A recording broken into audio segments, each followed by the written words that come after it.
The depth of the body from the wither to the bottom of the heart girth should be about the same as the distance from the heart girth to the ground. Conformation is essential for the judge to recognize structural defects. There are many structurally correct horses that are sound, but few unsound horses that are structurally correct. Conformation is the biggest limiting factor to the horse performance. There are a lot of things that can be done to improve the performance of the horse. Performance can be improved through training, exercise, nutrition, health, and even showing, but there is very little you can do about conformation, especially in mature horse. Conformation of the head, conformation of the neck, conformation of the top line, conformation of the hind quarter, conformation of the barrel, and conformation of the legs. Conformation of the head: a large eye on the corner of the head with a wide flat forehead, a greater arc of vision. During its evaluation, the eye has moved from the front of the horse's head to the side, which provide a more rounded arc of vision, about 300 degrees. Large, quiet, soft eyes often indicate a quiet, docile disposition. Small, big eye is indicative of a horse that is somewhat sullen and difficult to train. A big-eyed horse has a smaller eye socket positioned more on the side of the horse's head than on the corner. These horses are nutritious for poor disposition. Some feel that a horse with excessive white round the eye is often nervous and politely look for a bright, tranquil eye that has a soft, kind expression. The ears should be proportional to the horse's head, side squarely on top of the head, point slightly forward, creating an attractive, alert appearance. When measuring a horse from the poll to the horizontal line drawn between the eyes, and the distance should be approximately one-half the distance from the horizontal line to the midpoint of the nostril.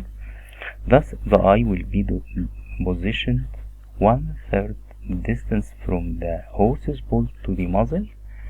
When the width of the horse's head across the orbit of the skull is measured, the distance should be almost identical to the distance from the poll to a horizontal line drawn between the eyes. Horses are not capable of breathing through their mouths, so the size and the shape of the nostril are important to horses in the highly aerobic activities such as racing. This is the reason that thoroughbreds tend to have larger nostril, with finer cartilage, and a large flaring nostril to facilitate adequate air intake. Sufficient length between the nostril and the eyes is important to allow the turbinate located there to heat or cool the air to near body temperature. Roman noses refer to the horse which is convex profile, such as found in the draft breeds, as opposed to the concave or dished profile of the Arabian and similar breeds.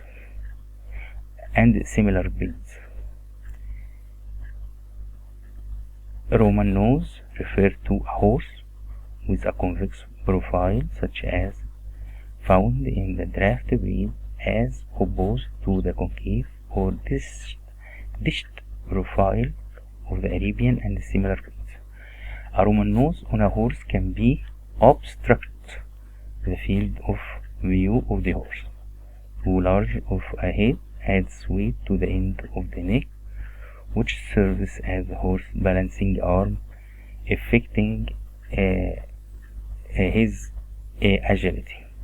Look for a well-defined jaw. Stallions will have a slightly larger, deeper jaw than males, indicative of the common male sex characteristic. Depth of the mouth influences the response and sensitivity experienced by the horse during training. The more shallow the mouth, the more reactive the horse. The deeper the mouth, the less reactive. His parrot mouth, overshot, this is the undershot, the Roman nose, the ideal head, the dish face, the big-eyed, conformation of the neck. The head and the neck are mechanisms of balance in horse. An ideal neck is long and trim, with a clean throat latch. The throat latch should be trim and refined regardless of the breed. Air, food, blood to and from the brain, the entire nervous system, and the important gland behind the jaw should pass through the throat latch. A horse that is thick and coarse in throat latch will have difficulty carrying its head in vertical position during training because of an inability to breathe correctly. A clean throat latch means that enough space occurs between the jaw, throat, and neck, allowing the horse to move its head and neck without difficulty. A horse with a wasty, thick, and fat throat latch may have difficulty breathing. The neck top line is the distance of the bull to the wither, and the bottom line is the distance of throat latch to the neck shoulder junction at the chest. The ideal distance would be approximately a 2:1 ratio of the top to bottom line of the horse neck. Invariably, a horse that is short and heavily muscled will have a shorter, thicker neck than a taller horse with less muscle. The neck is proportional to the horse's overall length and weight.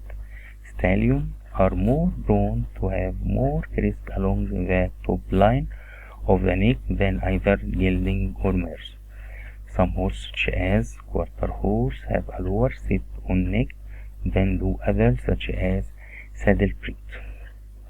This predisposes a quarter horse to carry its head lower, which is desired in Western pleasure class and makes it natural choice for these classes. Many of the carriage breeds, such as Cleveland Bay, the Frisian, and some of the German warm blood, have much higher neck, giving them a higher head carriage, which lends an air of the presence. This is arched neck. This is the swan neck, the closed globed neck, the U neck. Conformation of the top line. The back is a very important part of the riding horse. The horse is not naturally a weight carrier. It's more designed by nature to be weight puller. So it's especially important to make note of types of conformation that predispose the horse to even greater weakness in the back. Horses with long back are not well balanced. The long back breaks up the smooth line of the top line. The back of the horse should be adequate muscling to be able to support the rider. The lean is only supported by the vertebral column. It should be short from front to rear, wide across, smooth and convex with a firm and elastic consistency. Without adequate muscling, a horse is inclined to become a sway back. A back that sags. Too much length in the back can affect the gait, giving the hind quarter a rolling motion. The back is the hope of the horse, and a short, strong back is essential to a horse remaining sound and performing well. First of all, the back should be neither too long nor too short, and should be shaped in a manner that accepts saddle comfortably. Back that deep excessive is called a sway back and is generally found in older horses. Its opposite is called a roach back. Both can cause difficulties with fitting a saddle. A horse with a convex back or roach back may cause the lower legs to interfere. A roach back is often a sign of spinal misalignment and it lacks flexibility. A roach back horse exhibits short stride and tends to overreach. Here the sway back, the long back, the good top line, a conformation of the hind quarter. A croup without too much angle is desirable as steep croup can mean a weak hip and incorrect angulation to the horse hocks. A long strong hip with adequate muscling and low hook is desirable. This attribute generally results in horse that can stop well and will naturally work off its hind end, making it a stronger athlete. The hind quarter should appear square when viewed from the side. The ideal horse has a quarter that is as full and as long from across the horizontal plane of the stifle as it's from the point of the hip to the point of the bottom. Horses should have long hip. In relation to other areas of their bodies, the hind quarter contains the driving force of the horse. Location muscling is evaluated by looking at the length and definition of the muscle that passes over the croup. The horse should also have well-developed stifle muscle that extend down toward the neck. Ideal hind quarter: the rougher hip and goes round and the croup to level. Conformation of the legs: skeletal structure control conformation. The feet and legs are crucial parts of the conformation.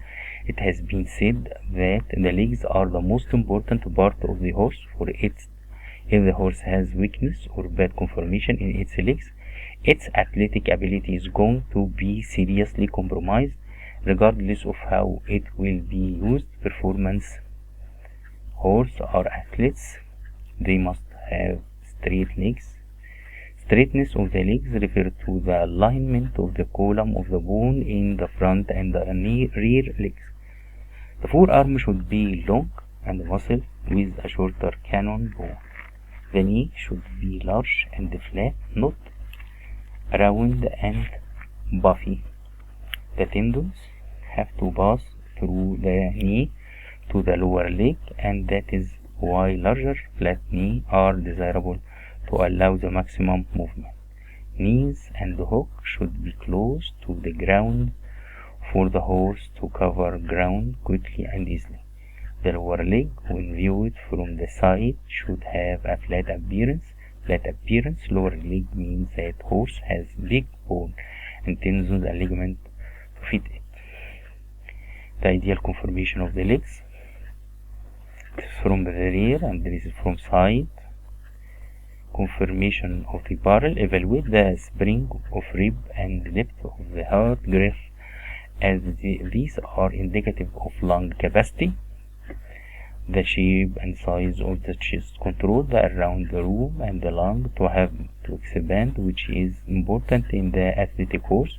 A horse with a chest that is too narrow not only will have its aerobic capacity reduced, but its forelegs will also be too close together, making it more likely to brush his foreleg together when being worked, possibly causing injury. The body should be rounded and the ribs well sprung.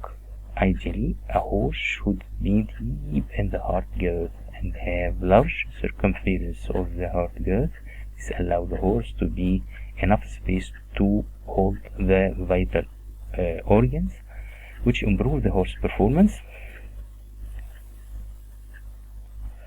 Front feet and legs: the horse should stand on a straight column of bone with the line of concussion going straight down the forearm, through the knee, down the cannon bone, and coming out at the heel of the hoof.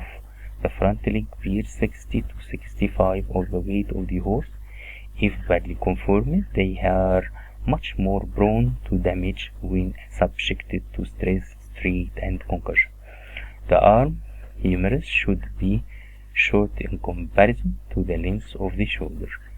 An arm that is too long places the foreleg way too far under the body, and the horse will carry too much weight on the front part of the body. An arm that is too short cut the horse's stride length. The forearm should be long and have muscle that attach deep into the knee. This will promote a long stride, especially if the horse has a comparatively short cannon bone. A horse that is over at the knee is buck-kneed, and the horse that is back at the knee is called calf-kneed. Obviously, calf-knee is the most serious condition, since the knee will have a tendency to hyperextend and bend backward. When the horse is viewed from the front, an imaginary line from the point of the shoulder to the toe should bisect the knee, cannon bone, and hoof. The cannon bones should be short compared to the forearm. This will allow the knees and hocks to remain closer to the ground, which will increase stability and create a longer stride. The cannon bone is round, but it should appear flat when viewed from the side due to the tendons behind it. Rear cannon bones can be larger than the front cannon bones. The horse hoof should point straight ahead when a horse to out. It's play footed, and the horse will allows wings in when it travels.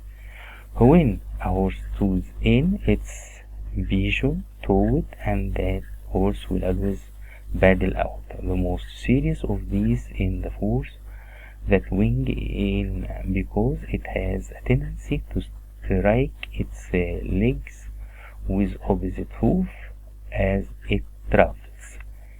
If the cannon bone is off center to the side, it's bench kneed. The pastern in the horse shock absorber, at time carrying the horse's entire weight plus that of the rider. The pastern should be moderately long and slope.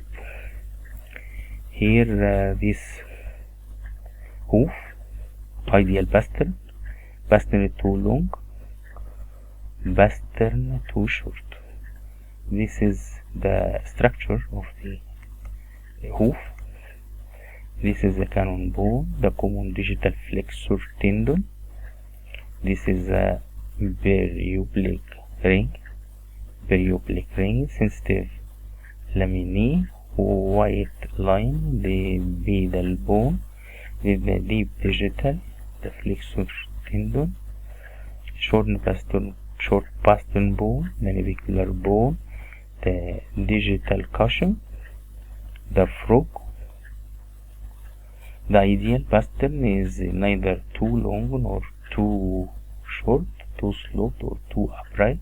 Overall, long sloping pastern will place a strain on the suspensory ligament and the tendons which run down the back of the leg. Pastern which are too upright don't flex sufficiently to overcome the strain of the movement.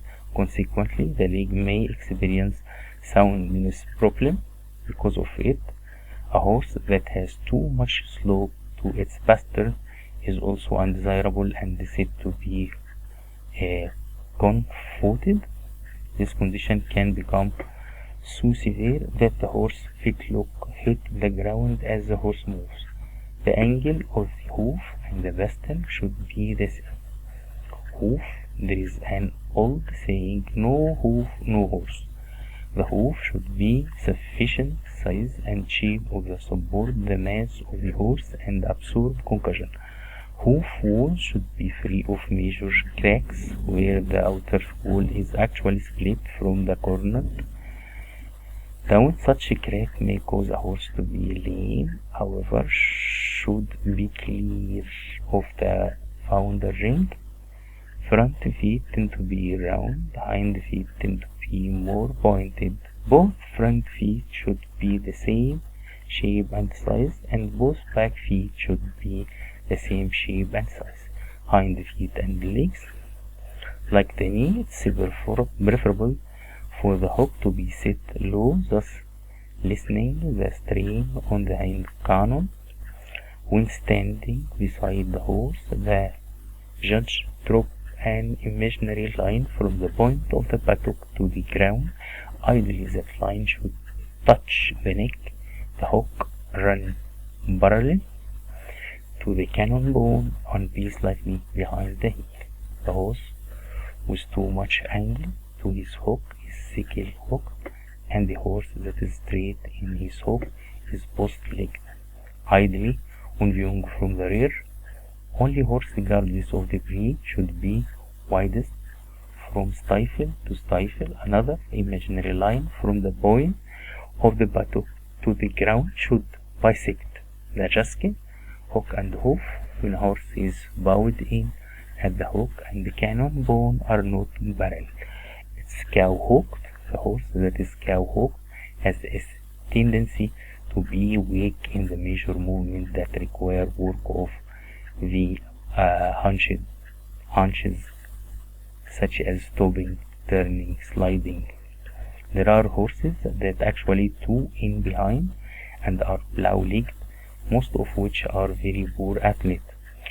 Conditioning: generally horses don't break down due to weak muscle. With proper training, muscle mass and conditioning can be improved. A correct horse that lacks muscling should always be placed higher than a structurally incorrect horse that is well muscled. Muscling is important criteria of judging many conformation classes, especially stock horses classes and Apollosa quarter horse. The ideal horse is balanced athlete, muscle conforming throughout. Horses which are visually appraised as heavily muscled generally have greater circumference of forearm, jaskin, and width of the quarter. As viewed from the front, the horse should show significant width from shoulder to shoulder, a larger circumference to the forearm, a larger circumference to the forearm, and prominently in the front muscling. When viewing from the side, a horse should have strong forearm, a deep quarter, a strong jaskin, and a long crop of accommodate a large amount of muscle mass through the prominent stifle. In addition, the horse should have a larger circumference heart girth. Muscle in the front shoulder is especially important because it's the primary means of attachment to the body. There is no clavicle in the horse as viewed from the back. The horse should be wide from the stifle to the stifle, and the quarter should lie near to strong jaskin. Muscle evaluation: forearm, powerful muscle that is tied deeply into the knee, sufficient width between the front leg. Chest muscle need to have bulge and quality. Back and lean muscle is imperative to support the rider weight. The hind quarter are the source of power of the horse. Different breeds of the horse exhibit various degree of muscling. The degree of muscling is also corrected with event into which the horse competes. Horses used for speed events, sprinting, barrel racing, and middle and long distance racing, eventing, and jumping should have long slim muscle. Width through the stifle and width through the head indicate how heavily muscled the horse is through the hind quarter. Thigh muscle should be powerful. Stifle muscle should be long. The jaskin muscle should be bulky, both of inside and outside of the jaskin. Horses used for events that require power, pulling, working should have larger, bulkier muscles. Conformation analysis evaluation. Conformation analysis is a systemic comparison of the one horse to another, and all horses to an ideal type for the breed, or aesthetic purpose. Balance, conformation, conditioning, and muscling. We speak about this point. Balance refers to the relationship between the forehead and the hind quarter, between the limbs and the body, and between the right and the left side of the whole body. It's a subjective assessment based on the overall conformation of the horse. A well-balanced horse is thought to move more efficiently, thereby experiencing lesser stress in musculoskeletal system. The center of gravity is a theoretical point in the horse body around which the mass of the horse is equally distributed. It's located at the point of intersection of the vertical line absorbed from the highest point of the wither and a line from the point of the shoulder to the point of the buttock. The center of the gravity is usually just behind the xiphoid and 2/3 distance down from the top line of the wither. How do you evaluate a balance? First, evaluate the length of the horse by dividing the body of the horse equally into thirds. The horse should divide into 3 equal parts. The length of the neck should be as long as slightly longer than the other third of the body. The length of the head of the horse should be approximately the same length as the neck, or slightly shorter. Here the lines. The horse balance bowing. This is horse balance bowing. A straight at the front of the horse, the first region of the shoulder. Define the length of the shoulder at the length from the point of the shoulder to an imaginary line that is perpendicular to the wither. The second region is the V, and this is the length of the back is the distance from the base of the wither to the start of the grove. The third area is C. The length of the hip extended from the flank to the point of the hip. In a well-balanced horse, the 3 areas equal each other in the length. Additionally, the horse should have long sloping shoulder,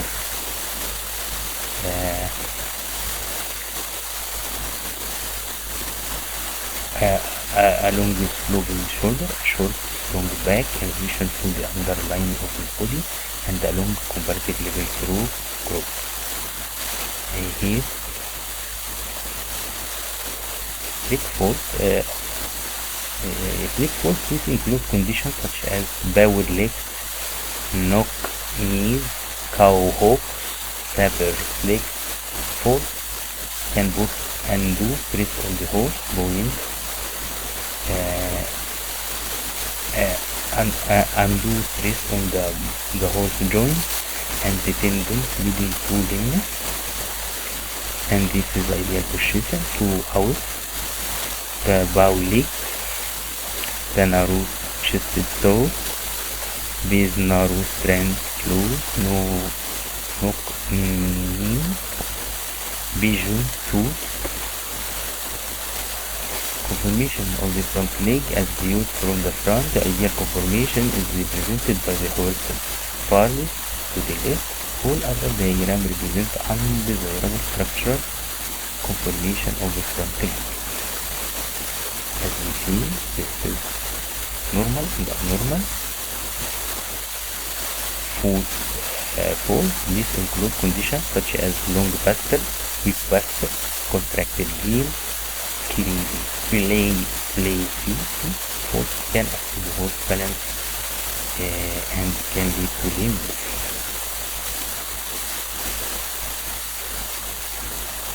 Here, the ideal pastel, the weak pastel, the sweet pastel, the club footed and the cone footed.